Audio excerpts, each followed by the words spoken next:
Hi everyone, welcome to Pradeep labs co. Pair of linear equations లో previous parts అన్ని చూసిన తర్వాత ఈ పార్ట్ చూడండి. ఇది మన final part of pair of linear equations in two variables. దీంతో మనం pair of linear equation total chapter మొత్తాన్ని కంప్లీట్ చేసినట్టు. ఈ వీడియోలో రిమైనింగ్ క్వశ్చన్స్ ఏవైతే మిగిలిపోయాయో అవన్నీ కూడా ఈ వీడియోలో కవర్ చేస్తాం. Come to the first question. ఒక క్విజ్ జరిగింది. అందులో girls is 4 more than number of boys అని అడిగారు. మనకి ఫైనల్ గా బాయ్స్ ఎంతమంది, గర్ల్స్ ఎంతమంది అడుగుతున్నారు. ఈ క్వశ్చన్ ని చూద్దాం. ఎక్స్ ప్లస్ వై క్వశ్చన్ ప్రకారంగా మనం ఏమనుకుంటున్నాం అంటే, ఎన్ని మంది ఉన్నారు స్టూడెంట్స్? 10. అంటే total students x plus y అంతా 10. క్వశ్చన్ లో ఇంకేం చెప్పారు? 4 అని చెప్పారు. అంటే ఇప్పుడు మీరు అబ్జర్వ్ చేయాల్సింది, ఎక్స్ అని బాయ్స్ అనుకుంటే వై ని గర్ల్స్ అనుకున్నాం. గర్ల్స్ ఎక్కువ మంది ఉన్నారని చెప్పారు కాబట్టి y equal to X plus boys కంటే ఎన్ని మంది ఎక్కువ ఉన్నారు? 4 కదా. అంటే బాయ్స్ ఫర్ ఎగ్జాంపుల్ 10 అనుకుంటే గర్ల్స్ 14 అనుకుందాం. ఈ విధంగా ఇప్పుడు మనం చూసుకుంటే ఎక్స్ వైపు ఈ విధంగా మనం చూసుకుంటే y equal to X plus 4 కింద రాసాం. ఎందుకంటే బాయ్స్ కంటే గర్ల్స్ ఎన్ని మంది? 4 మెంబర్స్. బాయ్స్ ఎక్స్ అనుకున్నాం, గర్ల్స్ ఎక్స్ ప్లస్ 4. ఈ ఎక్స్ ప్లస్ 4 ఎందుకు రాసాము ఇప్పుడు మీకు అర్థమై ఉంటుంది. ఎందుకంటే బాయ్స్ టోటల్ బాయ్స్ గర్ల్స్ కలిపి 10 ఉన్నారు. ఎవరు ఎన్ని మంది ఉన్నారో మనకు తెలియదు. మనకి ఏం చెప్పారు కండిషన్? గర్ల్స్ 4 మెంబర్స్ ఎక్కువ ఉన్నారు బాయ్స్ కంట. అంటే బాయ్స్ ఎక్స్ కాబట్టి గర్ల్స్ ఎక్స్ ప్లస్ 4. ఈ ఈక్వేషన్ నుంచి y ని రెండింటిని కన్వర్ట్ చేసాం. y ని కన్వర్ట్ చేసాం కాబట్టి మనం ఏం చెప్పొచ్చు? ఇక్కడ 4,4 తీసుకున్నాను, ఇక్కడ 0,6 ఉన్నాను. ఫస్ట్ వాల్యూ మనం ఎక్స్ వాల్యూ ఏం తీసుకున్నాను? 4 తీసుకున్నాను. అప్పుడు మనకు వచ్చిన పాయింట్ 6. వై వాల్యూ ఏం తీసుకున్నాం? 4 తీసుకున్నాం. అప్పుడు మనకు వచ్చిన వాల్యూ 6. సెకండ్ దాంట్లోకి వచ్చినప్పుడు మళ్ళీ ఎక్స్ వాల్యూ 0 తీసుకున్నాను, మనకు వచ్చిన వాల్యూ 4. వై వాల్యూ 6 తీసుకున్నాం, మనకు వచ్చిన వాల్యూ 2. దీన్ని ఫైండ్ అవుట్ చేస్తే మీరు గ్రాఫ్ గీస్తే మీకు 3.7 వస్తుంది. నేను ఇక్కడ క్లాస్ స్టూడెంట్స్ కి అందరికీ ఎక్స్ప్లెయిన్ చేశాను కాబట్టి నాకు తెలుసు డైరెక్ట్ గా దీని ఆన్సర్ ఎంతో. కాబట్టి నేను డైరెక్ట్ గా మీకు గ్రాఫ్ గీయకుండా పాయింట్ అనేది ఇచ్చాను. అంటే నెంబర్ ఆఫ్ బాయ్స్ ఎన్ని మంది ఉన్నారు? 3. Number of girls 7. తను చెప్పిన కండిషన్ ప్రకారం గర్ల్స్ 4 మెంబర్స్ ఎక్స్ట్రా ఉన్నారు కాబట్టి ఆ 3 కి ప్లస్ 4 చేస్తే 7 వచ్చింది. టోటల్ 10 సరిపోయింది. గర్ల్స్ కూడా 4 మెంబర్స్ ఎక్స్ట్రా ఉన్నారు. ఓకేనా? ఈ విధంగా ఈ సమ్ చెయ్యాలి. Clear? Come to the next one. 5 pencils, 7 pens, 50 rupees. 7 pencils, 5 pens, 46 rupees. Each pencil cost అడుగుతున్నారు. పెన్సిల్ కాస్ట్ మనం ఫైండ్ అవుట్ చేయమంటున్నాం. మనకు క్వశ్చన్ లోనే తెలిసిపోయింది. 5x plus 7y equal to 50, 7x plus 5y equal to 60. Equation 1, 2 form అయిపోయి కాబట్టి మనం ఈజీగా చేసేవచ్చు. చూడండి, ఇక్కడ కూడా గ్రాఫ్ అనేది గీయొచ్చు. గ్రాఫ్ గీయపోయినా ప్రాబ్లం ఏ లేదు. క్వశ్చన్ లో ఎక్కడైనా గ్రాఫ్ అని మెన్షన్ చేశారేమో చూడండి. గ్రాఫ్ ఎక్కడ మెన్షన్ చేయలేదు కాబట్టి గీయక్కర్లేదు. ఇప్పుడు రెండింటి నుంచి y ఫైండ్ అవుట్ చేసాం. y ఫైండ్ అవుట్ చేయకుండా కూడా చేయొచ్చు, లేదా సబ్స్టిట్యూషన్ మెథడ్ యూజ్ చేసి కూడా చేయొచ్చు, లేదా ఎలిమినేషన్ మెథడ్ యూజ్ చేసి కూడా చేయొచ్చు, లేదా గ్రాఫికల్ మెథడ్ యూజ్ చేసి చేయొచ్చు. 3 మెథడ్స్ యూజ్ చేయొచ్చు సమ్ లో. Graphical method, substitution method, elimination method. మనం ఏం యూజ్ చేస్తాం? నేను గ్రాఫికల్ మెథడ్ లో చెప్తున్నాను కాబట్టి మీరు substitution method, elimination method apply చేయండి. ఇలాంటి ప్రాబ్లం నేను ఎలిమినేషన్ మెథడ్ లో ఒకటి చెప్పాను, మీకు గుర్తుంటే ప్రీవియస్ వీడియోస్ లో ఉంటే ఒకటి చెక్ చేయండి. ఇప్పుడు నేను 3 7.1 తీసుకున్నాను, ఇక్కడ 3 9.2 తీసుకున్నాను. ఇలా సాల్వ్ చేసినప్పుడు ఈ ఈక్వేషన్ 1, 2 నేను డైరెక్ట్ గా చెప్పేస్తున్నాను. 1, 2 మనకి ఏమొచ్చింది?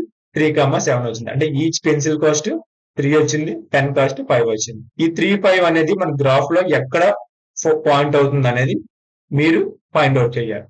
ఓకేనా? ఇది మీకు ఇచ్చిన టాస్క్. చాలా simple sum, number of times చెప్పాను. Come to the third one చూడండి. Half of the parameter rectangular garden అని ఉన్నారు. 4 meters more than with 36 meters అంటున్నారు. టోటల్ గా డయామీటర్ ఆఫ్ ది మనకు ఫైండ్ అవుట్ ఏం చేయమంటున్నారు అంటే డైమెన్షన్స్ ఫైండ్ అవుట్ చేయమంటున్నారు. మనకి ఏం ఫైండ్ అవుట్ చేయమంటున్నారు? Dimensions of the garden find out చేయమంటున్నారు. ఆన్సర్ పార్ట్ లోకి వెళ్తే మనకి లెంత్ ఎక్స్, బ్రెడ్త్ వై అనుకున్నాం. మనకు ఆల్రెడీ తెలుసు లెంత్ 1/2. హాఫ్ అన్నారు కదా, మనకు టోటల్ ఎంత? 2 into l plus b. కానీ హాఫ్ అడిగారు కదా, అంటే 1/2. క్వశ్చన్ లోనే చెప్పారు చూడండి. Half of the parameter. Okay, 1/2 into 2 into 3. ఈ టోటల్ ఎంత? 36. అంటే 2 కి 2 కి క్యాన్సిల్ అయిపోయి l plus b equal to 36. ఈ l plus b 36 అంటే x, y 36 అనుకుందాం మనం ఈక్వేషన్ 1 లో. ఈక్వేషన్ 2 లో బిఫోర్ ప్రాబ్లం చేసినప్పుడు మనకి ఏం చెప్పారు? 4 అని చెప్పారు కదా. ఇక్కడ కూడా మోర్ దెన్ 4 అంటే ఈ y అనేది మనకు తెలియదు. అంటే x equal to y plus 4 కింద తీసుకున్నాం. ఈక్వేషన్ 1, ఈక్వేషన్ 2 వచ్చింది కాబట్టి మరి సబ్స్టిట్యూషన్ మెథడ్ చేయండి. ఈ రెండు కూడా ఎడిషన్ చేసి చేయండి అయిపోద్ది, లేదా సబ్స్టిట్యూషన్ మెథడ్ చేయండి, ఎలిమినేషన్ మెథడ్ చేయండి, గ్రాఫికల్ మెథడ్ చేయండి. నేను 026 06 తీసుకున్నాను. మనకు వచ్చిన పాయింట్ 20 1 6 16 1. ఇక్కడ మీరు గ్రాఫ్ గీస్తే ఆ పాయింట్స్ అనేది వస్తాయి. లేదా సబ్స్టిట్యూషన్ మెథడ్ లో చేయొచ్చు, ఎలిమినేషన్ మెథడ్ లో చేయొచ్చు. ఎలా చేసినా కరెక్టే, మీకు ఫుల్ మార్క్స్ వస్తాయి. Is it clear? Come to the next one. First one, second one, third one అయిపోయింది. ఫోర్త్ వన్ చూడండి. ఒక ఈక్వేషన్ ఇచ్చారు, ఆ ఈక్వేషన్ లో వేరియబుల్స్ అని సబ్స్టిట్యూట్ చేసి అవి ఇంటర్సెప్టింగ్ లైన్స్ లేదా ప్యారలల్ లైన్స్ కన్సిస్టెంట్ లైన్స్ అని అడుగుతున్నారు. మీకు ఈ టోటల్ కాన్సెప్ట్ ఐడియా ఉంటే ఒక బిట్ మార్క్ 1 మార్క్ క్వశ్చన్ కింద ట్రై చేయండి. ఇది ఈజీగా చెప్పవచ్చు అవి ఏ లైన్స్ అనేది ఆ ఈక్వేషన్ బట్టి. Come to the fifth one. Fifth one లో గ్రాఫ్ గీయమంటున్నారు. 2 పాయింట్స్ ఇచ్చారు. These lines are x axis should be the triangular region అంటున్నారు. ఏదైతే ట్రయాంగిల్ ఫామ్ అవుతుందో ఆ గ్రాఫిక్ దగ్గర అది దాన్ని మెన్షన్ చేయమంటున్నారు. Come to the solution part. ఇక్కడ చూడండి, ఈక్వేషన్ 1, ఈక్వేషన్ 2. ఈక్వేషన్ 1, ఈక్వేషన్ 2 లో ఎక్స్ వైల్ ఫైండ్ అవుట్ చేసాం. 0,6 0,3 ఇలా తీసుకున్నాం. లేదా 0 5 కింద తీసుకు 0 2 ఎలాగైనా తీసుకోవచ్చు, ఏ పాయింట్స్ అయినా తీసుకోవచ్చు.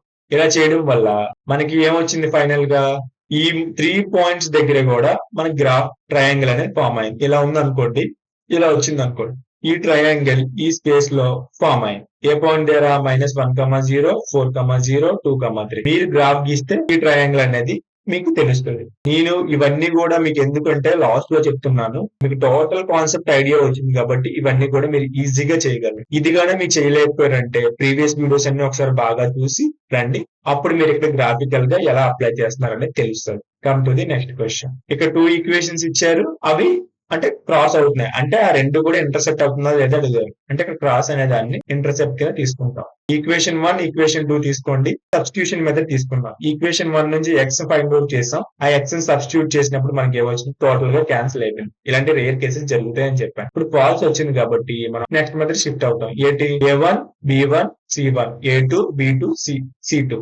దీన్ని ఫైండ్ అవుట్ చేసినప్పుడు 1/2 1/2 1/3 ఇక్కడ నాట్ ఈక్వల్ వచ్చాయి కాబట్టి ఇది ఏమవుతాయి, ప్యారలల్ లైన్స్ అవుతాయి. అంటే ఆ లైన్ టు లైన్స్ కూడా ఎక్కడ కూడా ఇంటర్సెప్ట్ అవ్వవు. క్వశ్చన్ లో ఏమన్నారు, ఎక్కడ ఇంటర్సెప్ట్ అంటే ఈచ్ అదర్ ఎక్కడైనా అవుతాయని అడిగారు. అవుతాయా? అవ్వవు, ఎందుకంటే ప్యారలల్ లైన్స్. ఇక్కడ ఫెయిల్ అయినప్పుడు మీరు నెక్స్ట్ ఆల్టర్నేట్ దీనికి రావాలి. క్లియర్? సింపుల్ సమ్స్ ఒక్కసారి మీరు కాన్సన్ట్రేషన్ చెప్తే చేసేస్తారు. మీ ప్రీవియస్ సమ్స్ అన్ని వీడియోస్ చూసి ఈ వీడియోస్ చూస్తే మీకు ఈజీగా అర్థమవుతుంది. Come to the next question. ఇక్కడ 2 ఈక్వేషన్స్ ఇచ్చారు.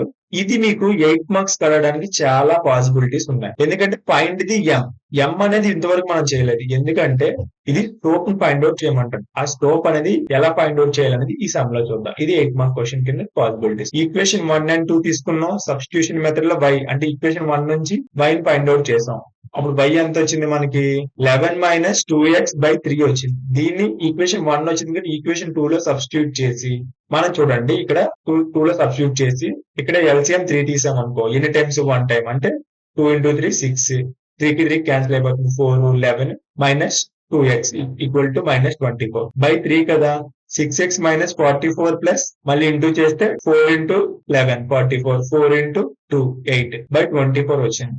ఈ 3 అటువైపు వెళ్ళినప్పుడు ఏం చేస్తుంది, మల్టిప్లై చేస్తుంది. అప్పుడు ఫైనల్ మనకి ఎంత వచ్చింది, 24 × 3 72. అంటే ఇక్కడ ఎంత అవుతుంది, 72. ఇది ఇటువైపు వచ్చినప్పుడు 44 మైనస్ కాబట్టి ప్లస్ అవుతుంది. అంటే 14x = 28. n టైమ్స్ 2 టైమ్స్ అంటే x వాల్యూ వచ్చేసింది. x వాల్యూ వస్తే మనం y వాల్యూ సబ్స్టిట్యూట్ చేసాం, y వాల్యూ కూడా వచ్చేస్తుంది. x value -2, y value 5. ఇప్పుడు ఈ పాయింట్ ని పట్టుకొని మనం ఫస్ట్ లో డిస్కస్ చేసాం కదా, beginning of the pair of linear equations లో మనం డిస్కస్ చేసిన ఫార్ములా y = x + mx + 3. దీని స్లోప్ కి యూజ్ చేస్తాం. ఇక్కడ క్వశ్చన్ లో కూడా సేమ్ అదే ఇచ్చారు. డైరెక్ట్ గా మనం ఆ ఫార్ములా కూడా మైండ్ చేయకుండా y = x + 3 ని డైరెక్ట్ గా y వాల్యూ మనకు తెలుసు వేయండి. సబ్స్టిట్యూట్ చేస్తే మనకి m వాల్యూ ఎంత వచ్చింది, -1 వచ్చింది. అంటే స్లోప్ ఎంత, స్లోప్ -1. క్లియర్? ఇది 8 మార్క్స్ అడగడానికి పాసిబిలిటీస్ ఉన్నాయి. Focus on 8 marks on this question. Okay, ఈ 2 సమ్స్ కూడా చిన్న ట్రిక్, అందుకే లాస్ట్ లో చెప్తున్నాను. ఇది మాక్సిమం మీకు 4 మార్క్స్ కడగడానికి ఎక్కువ పాసిబిలిటీస్ ఉన్నాయి. ఎందుకంటే ఇందులో క్వశ్చన్ అర్థమైతేనే మీరు సమ్ చేయగలరు, లేదా అంటే మీరు సమ్ ని అసలు స్టార్ట్ కూడా చేయలేరు. క్వశ్చన్ క్లియర్ గా అర్థం చేసుకోండి. సమ్ ఆఫ్ 2 డిజిట్స్ ఇచ్చి రివర్స్ ఆర్డర్ చేయమన్నారు. Sum of 2 digits reverse order = 66 if the digit is difference 2 అన్నారు. అంటే డిఫరెన్స్ అంటే x minus y equal to 2 అని చెప్పేస్తాను. డిఫరెన్స్ అంటే మనం మైనస్ కింద తీసుకుంటాం. అంటే సమ్ వచ్చింది అనుకో ప్లస్ కింద తీసుకుంటాం. ఇప్పుడు ప్లస్ కింద 2 డిజిట్స్ చేసుకొని రివర్స్ చేయమంటున్నాం. 2 డిజిట్స్ రివర్స్. ఓకే, క్వశ్చన్ కి రండి. క్వశ్చన్ అర్థం చేసుకుంటే టెన్స్ ప్లేస్ లో ఇది వన్స్ ప్లేస్ టెన్స్ ప్లేస్ అనుకోండి. ఇప్పుడు మనం రివర్స్ లో తీసుకున్నాం ఎందుకనేది మీకు అర్థమవుతుంది ముందు. ఇప్పుడు మనం జనరల్ గా ఎక్స్ ముందు తీసుకుని తర్వాత వై తీసుకుంటాం, కానీ ఇక్కడ రివర్స్ లో తీసుకున్నాం. ఎందుకంటే తను రివర్స్ చెప్పాడు కాబట్టి మనం ఇక్కడ ముందే ఇక్కడ రివర్స్ చేసాం కాబట్టి మనకి ఇలా కన్వీనియంట్ గా ఉంటుంది. టెన్స్ ప్లేస్ లో వై తీసుకున్నాం, వన్స్ ప్లేస్ లో ఎక్స్ తీసుకున్నాం. అకార్డింగ్ టు క్వశ్చన్ మనకి ఏం అడిగారు, టెన్స్ ప్లేస్ అని అడిగారు. ఇక్కడ ఏమడుగుతున్నారు, 2 డిజిట్స్. 2 డిజిట్స్ క్వశ్చన్ లో ఏమడిగారు, 2 డిజిట్స్ అని అడిగారు. 2 డిజిట్స్ నెంబర్ ఏముంది, 10, 20 అలాగే 99 వరకు 2 డిజిట్స్ నెంబర్. అందులో మనకి నెంబర్ అనేది ఫైండ్ అవుట్ చేయాలి. టెన్స్ ప్లేస్ లో వై తీసుకున్నాం, వన్స్ ప్లేస్ లో ఎక్స్ తీసుకున్నాం. ఇప్పుడు టెన్స్ ప్లేస్ కాబట్టి ఇక్కడ టెన్స్ ప్లేస్ తీసుకోండి. అందుకే 10 ఇంటూ ఎక్స్ ప్లస్ వై. దీన్ని ఏం చేయమన్నారు, మళ్ళీ క్వశ్చన్ లో రివర్స్ చేయమన్నారు. దీన్ని రివర్స్ చేస్తే 10 ఈ పార్ట్ గమనించండి, 10y plus X equal to 66. ఈ రెండిట్లో కూడా సమ్ అన్నారు కాబట్టి దీన్ని ఒక పార్ట్ కింద దీన్ని ఒక పార్ట్ కింద తీసుకొని మనం ఎడిషన్ చేసాం. ఈ క్వశ్చన్ క్లియర్ గా అర్థం చేసుకోండి. సమ్ అన్నారు కాబట్టి ఎడిషన్ చేసాం. 2 డిజిట్స్ నెంబర్ ని తీసుకొని దాన్ని రివర్స్ చేయమన్నారు, దాన్ని 66 కి ఈక్వల్ చేయమన్నారు. మనకి టెన్స్ ప్లేస్ లో వన్స్ ప్లేస్ లో తీసుకున్నాం. వన్స్ ప్లేస్ లో కాబట్టి ఇక్కడ 1 ఉంటది, ఇక్కడ 1 ఉంటది, ఇక్కడ 1 ఉంటది, వదిలేయండి. ఇప్పుడు 10x ప్లస్ వై అని తీసుకొని దీన్ని రివర్స్ చేస్తే మనకి ఏమవుతుంది, 10y ప్లస్ ఎక్స్. దీని టోటల్ ఈక్వల్ టు 66. ఇక్కడ 10x ఉంది, ఇక్కడ x ఉంది, మొత్తం 11x అయింది. ఇక్కడ 10y ఉంది, ఇక్కడ y ఉంది, 11y అయింది. టోటల్ మనకి ఎంత వచ్చింది, ఈ రెండింటి నుంచి 11 కామన్ తీస్తే x plus y equal to 66. ఇది క్యాన్సిల్ అయినప్పుడు 6 వచ్చింది. అంటే x plus y equal to 6 వచ్చింది. ఇది ఈక్వేషన్ 1. ఈ ఈక్వేషన్ 2 డైరెక్ట్ గా మనకి చెప్పేశాడు. ఏమని చెప్పారు, డిఫరెన్స్ 2 అంటే x మైనస్ వై 2. ఈ రెండు ఈక్వేషన్స్ ని కూడా ఎలిమినేషన్ మెథడ్ లో క్యాన్సిల్ చేస్తే ఎక్స్ వాల్యూ మనకి ఎంత వచ్చింది, 4 వచ్చింది. వై వాల్యూ 2 వచ్చింది. మనకేం అడిగారు, క్వశ్చన్ లో ఆ నెంబర్ ని ఫైండ్ అవుట్ చేయమన్నారు. కాబట్టి మనం ఈ ఏదైతే రివర్స్ చేయమన్నా దానిలో వాల్యూ సబ్స్టిట్యూట్ చేస్తే 42, 24 వచ్చింది. అంటే 42 రివర్స్ చేస్తే 24, 24 రివర్స్ చేస్తే 42. అది రివర్సల్ మెథడ్. ఈ క్వశ్చన్ లో ఇది గాని ఈ కండిషన్ గాని మీకు కరెక్ట్ గా అర్థం అవ్వకపోతే ఈ క్వశ్చన్ అనేది సాల్వ్ చేయలేరు. లేదంటే మళ్ళీ ఒకసారి వీడియో వినండి, నేను ఏం చెప్పానో మళ్ళీ మీకు అర్థం అవుతుంది. Come to the final one. Final అంటే సమ్ ఆఫ్ డిజిట్స్ అన్నారు కాబట్టి సమ్ అన్నారు, ఎడిషన్ చేస్తాం. ఏమంటున్నారు, 2 digit number is equal to 9 times అంట. మళ్ళీ అదే నెంబర్ ట్రైస్ చేసి అండ్ ట్రైస్ అండ్ 2 టైమ్స్ చేసి రివర్స్ ఆర్డర్ చేయమంటున్నారు. Find the number. ఆ నెంబర్ ఏంటంటే మనం ఫైండ్ అవుట్ చేయాలి. Come to the solution for same. Tens place లో వై, వన్స్ ప్లేస్ లో ఎక్స్ తీసుకున్నాం. ఎక్స్ ప్లస్ వై తన చెప్పేశారు. ఎక్స్ ప్లస్ వై ఎంత అంట 9. Sum of the digits x plus y 9 అని చెప్పారు. ఇది ఈక్వేషన్ 1 నుంచి. ఇప్పుడు ఈక్వేషన్ 2 ని ఫైండ్ అవుట్ చేయడం మనకు చిన్నది ట్రికీ. ఈక్వేషన్ 2 అనేది ఇది. ఇప్పుడు మనకి ఏం చెప్పారు, టెన్స్ ప్లేస్ లో 10 ఇంటూ వై ప్లస్ ఎక్స్. దీన్ని రివర్స్ చేస్తే ఇప్పుడు ఎక్స్ వై ఇలా తీసుకున్నాం. ఆ సమ్ లో ఎలా తీసుకున్నాం, ఇలా తీసుకున్నాం, ఎలా తీసుకున్నాం ఒకటే.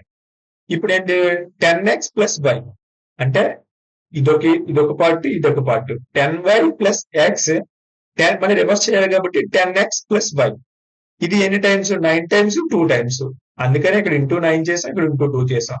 దీన్ని సాల్వ్ చేస్తే మనకి ఎక్స్ వాల్యూ ఎంత వచ్చింది, 8y వచ్చింది. ఈ 8y ఈక్వేషన్ 1 లో చేసి ఫైండ్ అవుట్ చేస్తే y వాల్యూ ఎంత వచ్చింది, 1. X value 8. ఇప్పుడు మనకి రెండు తెలుసు కాబట్టి సబ్స్టిట్యూట్ చేయండి, 18 వచ్చింది. మనకి ఆ నెంబర్ అనేది 18. దాన్ని రివర్స్ చేస్తే 81 అవుతుంది. కానీ ఇక్కడ మనకు నెంబర్ అనేది అడిగారు కాబట్టి 18 అనేది సొల్యూషన్. ఈ విధంగా ఇవి 4 మార్క్స్ కలగడానికి పాసిబిలిటీస్ ఉన్నాయి. ఇవి కూడా యూనిక్ క్వశ్చన్ అనమాట. ఈ యూనిక్ క్వశ్చన్స్ కాబట్టి పాసిబిలిటీస్ అయితే ఉన్నాయి. ఇక్కడతో ఈ చాప్టర్ మొత్తం కంప్లీట్ చేసుకున్నాం. If you enjoy this video, మీకు ఈ వీడియో నచ్చినట్లయితే లైక్ చేయండి, షేర్ చేయండి, సబ్స్క్రైబ్ చేయండి. బెల్ నోటిఫికేషన్ ఆన్ లో ఉంచుకోండి. మనం వీడియో అప్లోడ్ చేయగానే మీ వరకు వస్తుంది కాబట్టి మీరు ఏ క్లాస్ మిస్ అవ్వరు. మీ ప్రీ ఫైనల్ కి, ఫైనల్ ఎగ్జామ్స్ కి ఈ వీడియోస్ చాలా హెల్ప్ఫుల్ అయ్యి మీకు బెటర్ గా స్కోర్ చేస్తారు. Thank you for watching.